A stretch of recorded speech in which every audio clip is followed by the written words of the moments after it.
All right, class, we're back. So, same problem as before. What if, instead of calculating one predetermined overhead rate for the entire plant, what if the company said instead, we could probably get more precise results if we calculated a departmental overhead rate?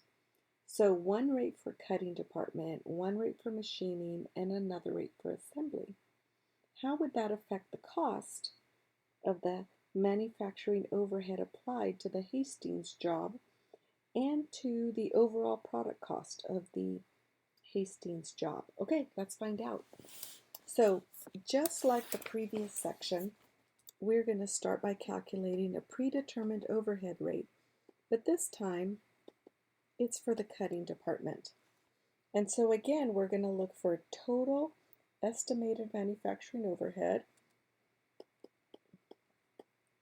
$540,000, and we're going to divide that by the direct labor dollars, 300,000, and do the math with me.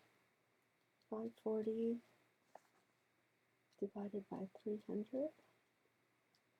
I got 1.8 or 180%. So for every direct labor dollar spent in the cutting department, we're going to apply manufacturing overhead at a rate of 180%. All right, let's calculate the rate for machining. Predetermined overhead rate, this time for machining, and that is going to be $800,000 for estimated manufacturing overhead divided by 200,000 of direct labor. All right, so this one's not bad, right? 8 divided by, what did we say? 8 divided by 2. So you can do that one. So that's going to be a rate of 4.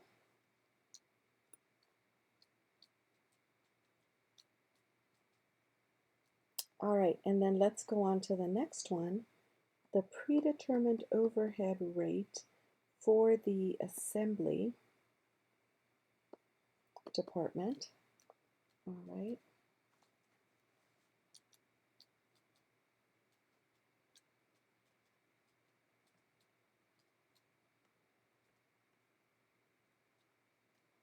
And that one, we are looking for manufacturing overhead.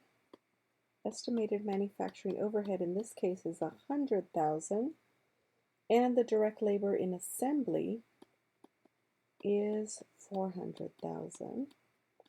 And so this one is going to turn out to 25%. All right. Now, let's come down here and look at the manufacturing costs for each of the departments and calculate the manufacturing overhead that we would apply to each. So for example, in the cutting department, let's go this way. Let's do direct materials, direct labor, manufacturing overhead.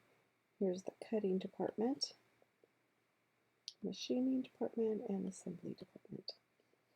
All right, in the cutting department, we have direct materials, 12,000, direct labor of 6,500, and here's the part that we need to solve for, manufacturing overhead that we're going to apply.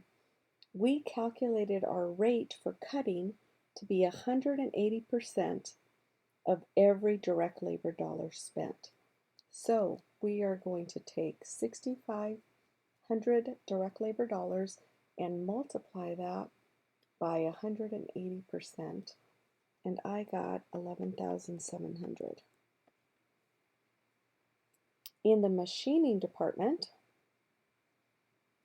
we have direct materials of 900, direct labor of 1,700, and manufacturing overhead. In this case, we are going to use our rate of $4 for every direct labor dollar spent. So 1,700 times 4, $6,800 of manufacturing overhead get allocated to the machining department. And lastly, the assembly department has direct labor of $5,600, direct labor of $13,000, and their manufacturing overhead gets applied at a rate of 25% of the direct labor dollars. So we're going to take 13,000 and multiply that by 0.25, and I get 3250. All right, now we have all three components of manufacturing cost: direct materials, direct labor, and manufacturing overhead.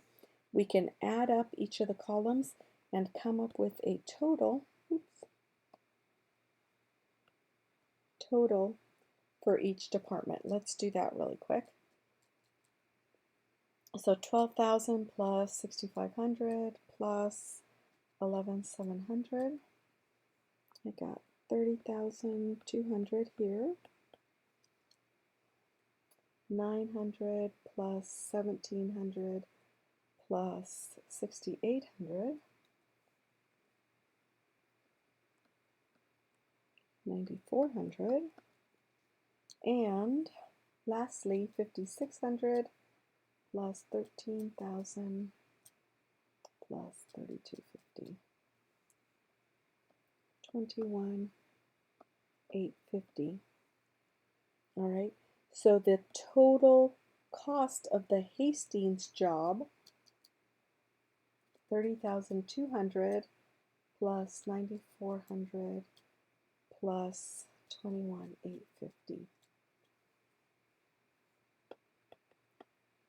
61,450. Let's double check the math really quick. 30,200 plus 9,400 plus 21,850. 61,450. All right, so that would be the total cost applied to the Hastings job. Now differentiate that from, what if I asked you, what is the total manufacturing cost applied to the Hastings job? In that case, the answer would be 11,700 plus 6,800 plus 3,250. So total manufacturing overhead for the Hastings job, 21,750. So make sure you're answering the question that's asked. All right.